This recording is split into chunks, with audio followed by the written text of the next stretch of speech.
जय हिंद दोस्तों, एक बार फिर से हमारे चैनल जोहार झारखंड टेक में आपका बहुत बहुत स्वागत है। जैसा कि फ्रेंड्स आप जानते हैं कि हमारे मुख्यमंत्री जो है हेमंत सोरेन ने कहा है कि 2021 नियुक्तियों का वर्ष रहेगा और इसी को लेकर पूरा झारखंड में चर्चा है। साथ ही साथ झारखंड के अलावा पूरे भारत में चर्चा है कि झारखंड में बहाली होने वाली है। इसी बीच एक खबर आई कि झारखंड से मैट्रिक इंटर पास को ही मिलेगी 3rd और 4th ग्रेड में नौकरी। तो आज हम इसी विषय पे चर्चा करने वाले हैं, आपको पूरा विश्लेषण बतलाने वाले हैं और आपके मन में जो भी कन्फ्यूजन होगा वो 100% दूर हो जाएगा। क्योंकि मेरे पास बहुत सारे प्रश्न आ रहे हैं, आपके जो बाहर में पढ़ रहे हैं वो भी प्रश्न कर रहे हैं, जो भीतर में हैं वो भी प्रश्न कर रहे हैं। मेरे पास बहुत सारे प्रश्न आ रहे हैं, तो इस वीडियो में आपको पूरा डिटेल बताने वाला हूँ। उससे पहले अगर आप हमारे चैनल में नए तो चैनल को सब्सक्राइब करें और वीडियो को लाइक जरूर करें, साथ ही साथ अपने दोस्तों के साथ शेयर करें। तो चलिए दोस्तों वीडियो को स्टार्ट करते हैं।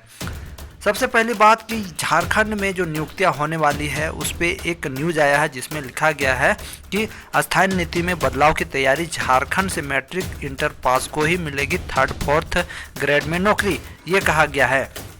मैं आपको बता दूं, इससे पहले भी जो नियोजन नीति बनी थी उसमें भी ये पूर्णतः आरक्षित कर दिया गया था 3rd और 4th ग्रेड में, लेकिन इसमें कुछ प्रॉब्लम था जिसको यहाँ पर सॉल्व किया जाना है। लेकिन यहाँ पर सबसे बड़ा प्रश्न ये आ रहा है, सबसे जो ज़्यादा प्रश्न मेरे पास ये आ रहे हैं, बहुत सारे ऐसे छात्र हैं जो झारखंड से बाहर रह रहे हैं, यानी उनके पापा जो बाहर में कर रहे हैं, जैसे मुंबई, दिल्ली, हिमाचल प्रदेश से मेरे पास फ़ोन भी आया था। तो वो लोग कह रहे हैं कि सर हमने तो यहीं से पढ़ाई की मैट्रिक इंटर, तो क्या हमें झारखंड में जॉब नहीं मिलेगी? तो उनका सबसे बड़ा टेंशन हो गया है इस न्यूज़ को देखकर कि भाई हम झारखंड के ही हैं, हमारा सारा चीज़ वहीं का है, लेकिन मैट्रिक और इंटर हम दूसरा जगह से किए क्योंकि हमारे पापा बाहर में जॉब करते थे, तो इसमें हमारी क्या गलती है? तो ये कहना है छात्रों का। तो मैं आपको सबसे पहले ये बता दूं दोस्तों, आप टेंशन नहीं लें, इस पर भी विचार होगा। यहाँ पर पूरी तरह से लिखा गया है कि जो आदमी का बच्चा बाहर में पढ़ रहा है, यानी झारखंड का ही है, स्थानीय है और बाहर में पढ़ रहा है, रह रहा है बाहर में और वहाँ से मैट्रिक इंटर किया है, तो भी वो लिख सकता है। इस पर चर्चा हो रहा है, इस पर अब पूरा फाइनल डिसीजन नहीं आया। तो आप लोग इतना मान के चलो कि आप लोगों का स्थानीय यदि झारखंड का है तो आप लिख सकते हो, टेंशन नहीं लीजिएगा।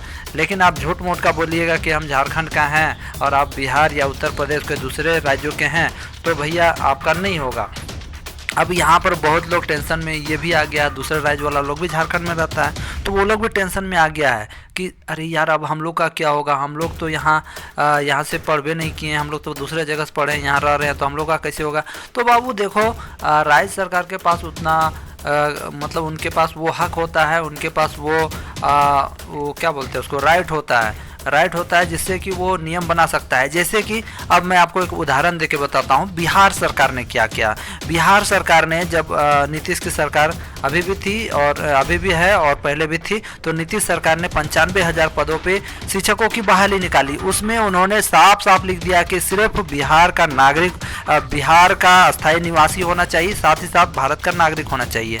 तो उससे क्या हुआ कि जितने भी लोग थे सिर्फ बिहार के ही लोग उस पर अप्लाई करने सके और उसमें बाहर का कोई नहीं आने सका। तो उसी प्रकार झारखंड सरकार भी करना चाहती है कि हम लोग भी बहाली करेंगे, चाहे वो शिक्षक बहाली हो या कुछ भी हो, 3rd और 4th ग्रेड में हम सिर्फ झारखंडियों को लेंगे। तो ये बहुत ही अच्छी बात है दोस्तों, इसका हम लोग पूरी तरह से समर्थन करते हैं ताकि झारखंड में बाहर वाला लोग नहीं आ सके। क्योंकि देखो दूसरा राज्य में भी नियम बना है तो यहाँ भी बनना चाहिए भाई, नहीं तो बाहर झारखंड अपने इतना गरीब है और यहाँ का स्टूडेंट इतना ज़्यादा अभी क्या बोले बेरोजगार है, तो बाहर वाला को देने का बात ही कुछ और बात ही। आप जेपीएससी लिखो, दूसरा अपर पोस्ट वाला लिखो ना, कौन मना किया है? लेकिन यहाँ पर बात आती है ग्रुप सी और डी का जो वैकेंसी आएगा ये पूर्णतः झारखंड के लिए आरक्षित कर दिया जाएगा। तो आप लोग टेंशन नहीं ले, वही बात हो रही है और मैं भी इसका समर्थन करता हूँ।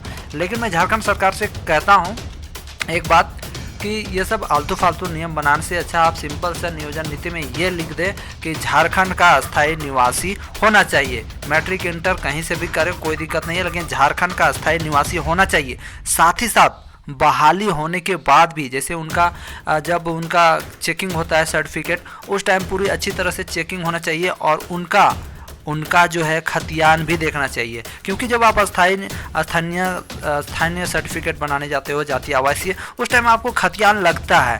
लेकिन ऐसा ही होता है कि कुछ लोग पैसे दे के भी अपना स्थानीय और जाति बना लेते हैं। ये बात 100% कड़वा सत्य है, और इसके कारण ही झारखंड में जो शिक्षकों की बहाली हुई थी उसमें बहुत ही बाहर के लोग, बुरा नहीं मानिएगा, बिहार के ही लोग जो टीजीटी में डुप्लीकेट सर्टिफिकेट बना के घुसे हुए हैं, आप लोग न्यूज़ में भी पढ़े होंगे। तो इसीलिए मैं कह रहा हूँ झारखंड सरकार से कि जब भी बहाली हो पूरी तरह से उनका चेकिंग हो, साथ ही साथ खतियान भी चेकिंग हो, और उनका रेसिडेंट भी जहाँ हो और एक ऑफिसर को भेजा जाए और चेकिंग करने के बाद ही उनको बहाली दिया जाए। तो ऐसे में क्या होगा कि सही तरह से बहाली होगी और सबकी बहाली होगी।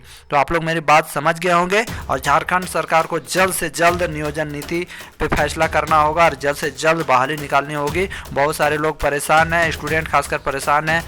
2017 के बाद से कोई बहाली नहीं आई है, टेंशन ही टेंशन है, सॉल्यूशन का पता नहीं है। ठीक है, तो फ्रेंड्स और भी कोई आपके मन में कन्फ्यूजन है तो ज़रूर कमेंट करें। मिलते हैं नेक्स्ट वीडियो में, तब तक के लिए जय हिंद, जोहार झारखंड।